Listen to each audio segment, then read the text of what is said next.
इस वीडियो में हम कॉन्स्टिट्यूशन से रिलेटेड 10 इंपॉर्टेंट सेंटेंस जानेंगे और वीडियो के लास्ट में एक छोटा सा टेस्ट भी है। कॉन्स्टिट्यूशन का मतलब होता है संविधान। फर्स्ट सेंटेंस है India has its own constitution.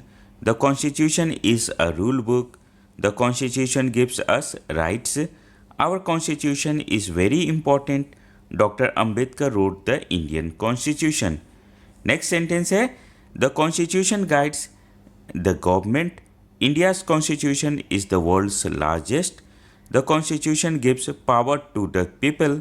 The constitution makes India a strong country. Children learn about the constitution in school. अब आपके लिए एक छोटा सा टेस्ट भी है।